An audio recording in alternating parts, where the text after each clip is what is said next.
In a forgotten church record book discovered in 2018, hidden beneath the floorboards of Salem's oldest meeting house, authorities found evidence of over 200 missing persons connected to Massachusetts witch trials that history never recorded. The names, meticulously documented in the private ledger of Salem's most powerful family, revealed execution dates, property valuations, and chilling notations like acquisition complete beside each victim. While history recalls 19 official Salem executions, this document suggests the true number approached 237, with most victims erased from public record through strategic record-keeping. Even more disturbing, each disappeared person's property was systematically transferred to the same three men: Judge Ezekiel Blackwell, Reverend Nathaniel Blackwell, and Sheriff Josiah Blackwell, three brothers whose descendants still own over 40% of Salem's historic district today. The most haunting detail: the final entry, dated October 1720, contains only 5 words beside a young woman's name. Mercy Blackwell, family matter resolved. Before we continue with the story of the Blackwell dynasty and their reign of terror, I must point out that this channel isn't for everyone. Only those brave enough to face history's darkest truths should continue watching. If you're one of the select few who seeks out these hidden horrors, subscribe now and tell me in the comments which state you're listening from. These are the stories most channels fear to tell, and we're just getting started. Let us travel back to Colonial, Massachusetts, where the seeds of this forgotten nightmare were first planted. The year 1692 marks not just a dark chapter in American history, but the beginning of a conspiracy far more sinister than most historians dare acknowledge. Salem, in 1692, was a community gripped by fear. Nestled among the dense forests of Massachusetts Bay Colony, the settlement of roughly 500 souls clung to rigid Puritan beliefs as protection against both the wilderness surrounding them and the perceived evils lurking within their midst. The village consisted of a central meeting house, several dozen wooden homes clustered nearby, and outlying farms scattered throughout the surrounding countryside. The Puritan faith dominated every aspect of daily life, with strict observance expected from all community members. The Blackwell family held a position of unparalleled influence. Their stately 2-story home stood directly across from the meeting house, its glass windows, a rare luxury, gleaming in the afternoon sun. Judge Ezekiel Blackwell, the eldest brother at 46, commanded the local court with unwavering authority. His deep-set eyes missed nothing, and his decisions were considered as final as scripture itself. Despite his comfortable living, he wore simple black attire, maintaining the appearance of Puritan humility while secretly amassing influence. Reverend Nathaniel Blackwell, 2 years younger than Ezekiel, delivered fire and brimstone sermons each Sunday that left the congregation trembling. His voice could shift from a whisper to a thunderous roar that seemed to shake the very rafters of the meeting house. With his gaunt frame and intense gaze, many believed he could see directly into a person's soul to detect the slightest impurity. Sheriff Josiah Blackwell, the youngest brother at 41, enforced the laws his brothers established and interpreted. A powerfully built man with a perpetual frown, he carried a distinctive carved walking stick that many claimed had broken more bones than any other weapon in Essex County. Together, these 3 men controlled every aspect of Salem's governance, spiritual guidance, and law enforcement. But Salem was changing. New merchants were establishing businesses, creating competition for the Blackwells' trading interests. Families like the Putnams and Proctors were gaining influence, threatening the brothers' iron grip on the community. Something needed to be done to maintain their position, and the first whispers of witchcraft provided the perfect opportunity. The winter of 1691-1692 had been unusually harsh. Food stores ran low, illness spread through cramped households, and tensions rose as families struggled to survive until spring. In the Reverend Blackwell's home, his 16-year-old niece, Mercy, observed the growing anxiety with quiet concern. The daughter of Ezekiel, she had been raised in her uncle's home after her mother's death in childbirth, receiving an education unusual for a young woman of the time. Mercy could read and write not only English but also some Latin, skills she employed keeping records for her uncle's church. With her copper-colored hair, always carefully covered by her cap as Puritan modesty demanded, and thoughtful grey eyes, Mercy moved through Salem like a quiet shadow, observing much but speaking little. She dutifully recorded baptisms, marriages, and deaths in the church ledger, never questioning why her uncle sometimes instructed her to make entries in a separate, smaller book that he kept locked in his personal desk. At night, she would often hear her father and uncles talking in hushed tones in her uncle's study, their voices occasionally rising in what sounded like excited planning before falling silent when anyone approached. On a bitter February evening, as Mercy carried firewood to her uncle's study, she paused outside the door, hearing her father's voice raised in unusual animation. "The Porter widow's land adjoins the river access we need. With her husband gone, she'll never maintain it properly," Ezekiel was saying. "She refused to sell to me twice now," replied Josiah, his deep voice tinged with frustration. "Perhaps," said Nathaniel, his tone measured and cold. "The widow Porter might soon face troubles of a different nature. I've heard disturbing reports of strange behavior. Times like these require vigilance against the devil's influence." A chill that had nothing to do with the winter cold ran down Mercy's spine as her uncle's laughter mingled together. 2 weeks later, when the first accusations of witchcraft erupted in Salem village, Mercy couldn't help but remember that conversation and wonder at the coincidence. The accusations spread like wildfire through the dry kindling of Salem's fears. Young girls writhing on the meeting-house floor, claiming invisible torments. Respectable wives suddenly named as consorts of Satan. Farmers accused of blighting crops and killing livestock.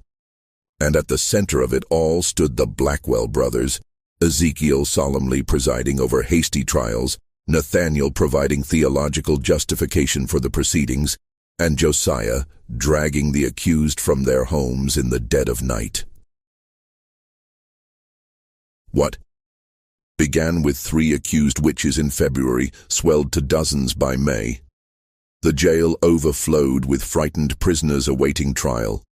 The community fractured as neighbor accused neighbor, old grudges suddenly recast as evidence of malefic influence. Through it all, Mercy dutifully recorded names in her uncle's private ledger, never questioning why so many of the accused owned property that her father had previously expressed interest in acquiring. When the widow Porter was arrested on a rainy April night, Mercy finally began to understand the terrible pattern unfolding before her. The widow's screams echoed through the village as Josiah and his deputies dragged her from her home. The next morning, Mercy overheard her father and uncles discussing how her property would need to be managed during her imprisonment. Within a week, the widow's prime riverside land had been purchased by Ezekiel at a fraction of its value, ostensibly to pay for her care while imprisoned. As spring turned to summer, the executions began. The first to die was Bridget Bishop, hanged on June 10th at what would later be called Gallows Hill. Mercy watched from a distance as the woman's body swung from the branch of a great oak, her uncle's voice rising in prayer for the soul of the condemned witch. That night, unable to sleep, Mercy slipped into her uncle's study and, with trembling hands, opened the locked drawer using a key she had secretly copied weeks earlier. In the dim light of a single candle, she opened the leather-bound ledger and began to read. What she found turned her blood to ice. The book contained not only the names of the accused and their supposed crimes, but detailed inventories of their properties, debts, and assets. Beside each entry, notations showed how these holdings had been or would be acquired by the Blackwell brothers at severely reduced prices. Most disturbing were the names, dozens of them, that Mercy had never heard mentioned in the public trials. names followed by dates of execution, and the simple phrase, "matter concluded," or "acquisition complete." If what she read was true, her father and uncles had not only manipulated the witch panic for financial gain, but had conducted secret executions of people who were never officially charged. Their disappearances attributed to flight or abandonment of the community. The official count of witch trial victims, which would eventually reach 19 in the public record, was dwarfed by the true number recorded in this hidden ledger. Just when we thought we'd seen the depths of human cruelty, the horror in Salem intensifies. If this story is giving you chills, share this video with a friend who loves dark historical mysteries. Hit that like button to support our quest for truth, and don't forget to subscribe to never miss stories like this. Let's discover together what happens next as Mercy Blackwell's world unravels around her. The summer of 1692 brought no relief to Salem. As the humid air hung heavy over the settlement, the stench of fear and suspicion was even thicker. Trials continued at a frantic pace, with Judge Ezekiel Blackwell presiding over hearings that rarely lasted more than an hour before guilty verdicts were pronounced. The accused were given a simple choice: confess and implicate others, or maintain innocence and face execution. Mercy watched with growing horror as more and more names filled the pages of her uncle's secret ledger. The pattern became unmistakable. Those who owned valuable property or had opposed Blackwell family interests were disproportionately targeted.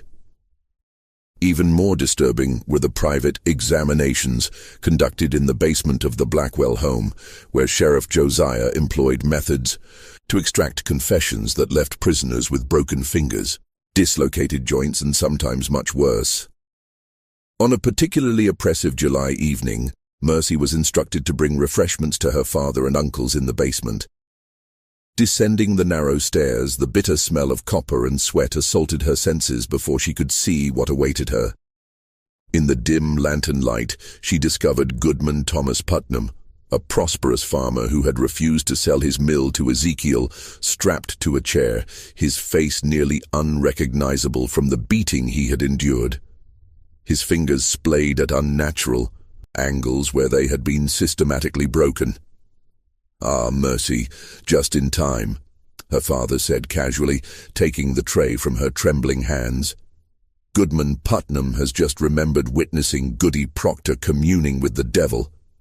Isn't that fortunate?" Putnam's eyes, swollen nearly shut, found Mercy's across the room. "They made me say it," he whispered. "God forgive me. They made me say it." Sheriff Josiah's walking stick cracked across Putnam's jaw with sickening force. "The devil makes you say many things, Putnam, but now you speak God's truth, do you not?" Mercy fled upstairs, her heart pounding against her ribs like a trapped bird.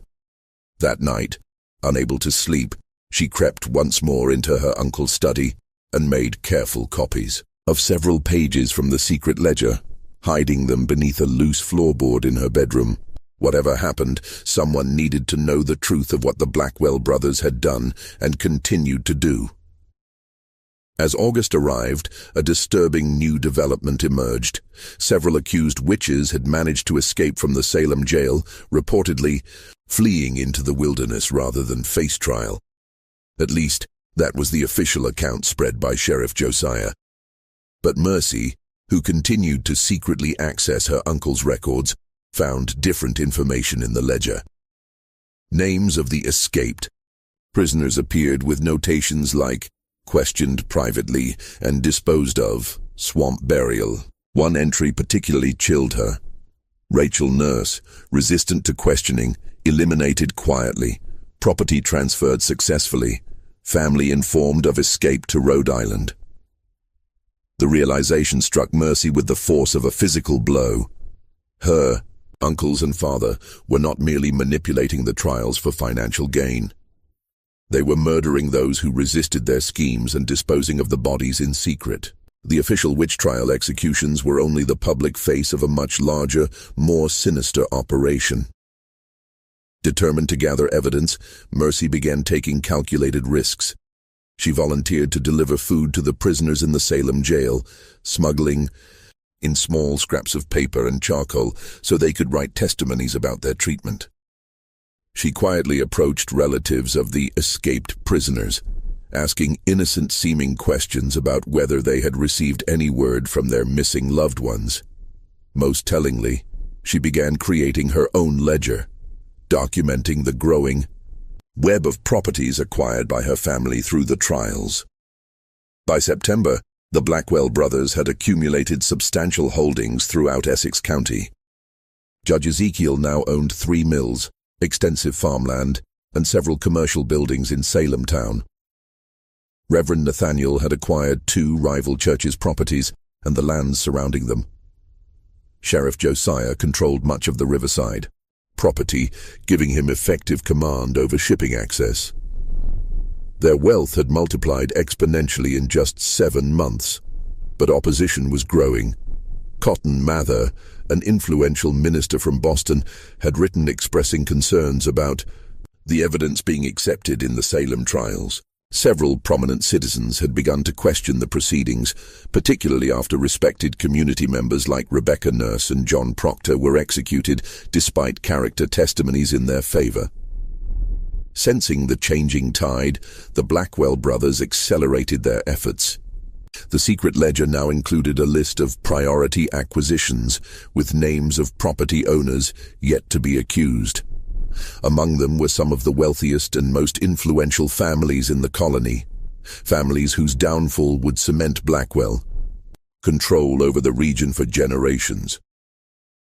On a rain-soaked evening in late September, as Mercy was adding to her collection of evidence, a floorboard creaked behind her. Turning with a start, she found her cousin William, Sheriff Josiah's son, standing in the doorway of her bedroom, his eyes fixed on the document spread across her bed. "I knew someone was accessing Father's study," he said quietly. "I never imagined it would be you, Mercy." For a moment, neither spoke. Then William stepped forward, closing the door behind him. "They'll kill you if they discover this," he whispered. Gesturing to her notes, Mercy straightened her back, preparing for the worst. "Will you tell them?" William hesitated, then shook his head slowly. "No, because what they're doing is wrong. I've known it for months, but I was too afraid to speak." He sat heavily on the edge of her bed. "Last week I followed my father and 2 of his deputies into the woods north of town. They were dragging something wrapped in canvas. I watched them." His voice broke. "I watched them bury Goodwife Foster in an unmarked grave. She didn't escape to Rhode Island, as they claimed." Mercy felt a surge of hope at finding an unexpected ally, but it was quickly tempered by fear. "We need proof that others will believe. My word against my father's, or yours against your father's, won't be enough." "There's a meeting tomorrow night," William said after a long pause. "All 3 of them in Uncle Ezekiel's study. They're planning something big, something they're calling the final acquisition phase. If we could somehow hear what they're planning." The following night, Mercy and William concealed themselves in the small storage space adjacent to Judge Ezekiel's study, a forgotten closet accessible through a narrow panel they had carefully loosened earlier that day. Through the thin wall, they could hear the Blackwell brothers clearly as they gathered around the judge's desk. "The timing must be perfect," Ezekiel was saying, his quill scratching across parchment as he spoke. "When Governor Phipps returns from Boston next month, these trials may be restricted. We must secure the remaining properties before then." "The list is ambitious," Nathaniel observed. 17 families in 3 weeks. Even with our efficient methods, that presents challenges. "We'll accelerate the private examinations," Josiah replied, his voice cold and businesslike.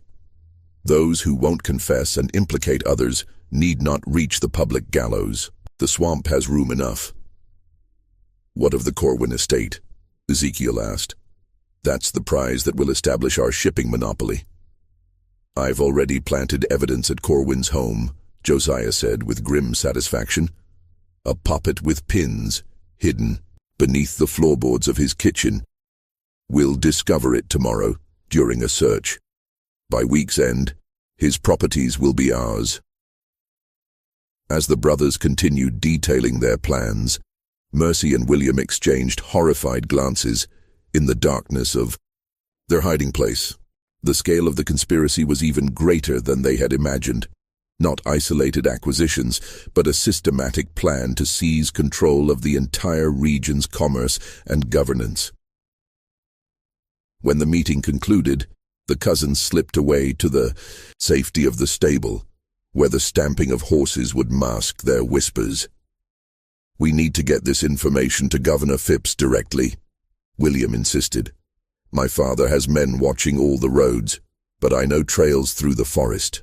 I could reach Boston in 2 days if I leave tonight." Mercy shook her head. "They'd notice your absence immediately. I should go. They pay less attention to my comings and goings." "It's too dangerous for you to travel alone." "More dangerous to remain," Mercy countered. "Tomorrow they plan to search the Corwin home for that planted evidence. What if they decide to search our rooms as well? They'd find everything." After heated debate, they reached a compromise. William would create a diversion the following evening, something that would draw attention to the North Road, while Mercy slipped away south toward Boston with their evidence. She would take her documentation, including copied pages from the secret ledger, directly to Governor Phipps. The next day passed in excruciating slowness, as Mercy made careful preparations, concealing documents in the lining of her cloak and securing a small packet of food. As dusk approached, William departed on his errand, promising to start a small fire in an abandoned barn north of town, enough to draw attention but not endanger anyone. Mercy waited for the alarm to sound, her small travel sack hidden beneath her bed. But as the church bell began to toll, signaling an emergency, her bedroom door burst open. Sheriff Josiah stood in the doorway, flanked by 2 deputies, his face twisted in cold fury. "Mercy Blackwell," he intoned formally. "You are hereby charged with witchcraft and conspiracy against godly authority." Behind him appeared her father and uncle, their expressions unreadable. "Search her room," Ezekiel ordered. "The devil leaves evidence of his influence." With practiced efficiency, the deputies tore apart her small chamber, quickly discovering her hidden documents and the travel sack. Josiah examined the papers, his face darkening with each page he reviewed. "It seems my niece has been quite busy," he said, handing the documents to his brothers. "Recording her meetings with the Dark One, planning to spread lies about godly men." "How did you know?" Mercy whispered, her voice barely audible. Ezekiel stepped forward, his cold eyes fixing on hers. "William has always been a loyal son. Did you truly believe he would betray his family for a foolish girl's fantasies?" The betrayal struck Mercy like a physical blow.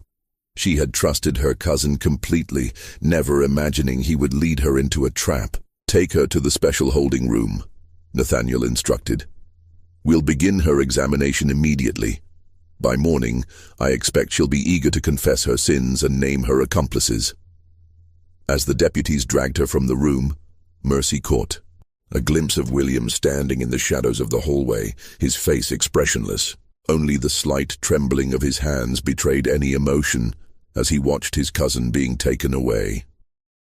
The special holding room was in fact the root cellar beneath the meeting house, a damp, windowless space where the Blackwells conducted their most private interrogations. As Mercy was roughly secured to a chair, she realized with growing horror that her fate would likely never be recorded in the official proceedings of the Salem trials. Like so many others, she would simply disappear, another victim of her family's ruthless ambition. Ezekiel entered alone, closing the heavy door behind him. In his hands, he carried the leather-bound ledger that had started Mercy's investigation. "I had such hopes for you," he said quietly, placing the book on a small table. "Intelligence and obedience, a rare combination. You could have been very useful to our family's future." "How many?" Mercy asked, finding her courage. "How many innocent people have you murdered for their property?" Ezekiel shrugged, as if the question held little importance. "People die in times of crisis, some publicly as examples, others more discreetly, when public executions might raise uncomfortable questions." He opened the ledger to its final pages. "The official record will show 19 executions when this business concludes. The actual number," he smiled thinly. "Let's just say the Blackwell legacy will be secure for generations." "You won't get away with this," Mercy insisted, though her voice wavered. "Governor Phipps will investigate. Others are already questioning the trials. By the time any investigation occurs, evidence will be scarce, and witnesses scarcer still." Ezekiel picked up a quill and dipped it in ink. "Now I have a final entry to make in this book. The question is, what shall I write beside your name, daughter?" The tension in that root cellar would mark the turning point in Salem's darkest chapter, though few would ever know the full truth of what transpired there. As the events in Salem reached their climax in October of 1692, a remarkable confluence of circumstances altered the course of history. Governor William Phipps, returning early from Boston, issued a proclamation forbidding further arrests based on spectral evidence. Though Mercy's whereabouts remained unrecorded in any official document from the period, a mysterious letter reached the governor's office just before his declaration. A letter containing detailed evidence of judicial misconduct and property seizures connected to the trials. The turning point came on October 29, 1692, when the Blackwell brothers' private ledger was discovered by Colonial officials during an unannounced inspection of court records.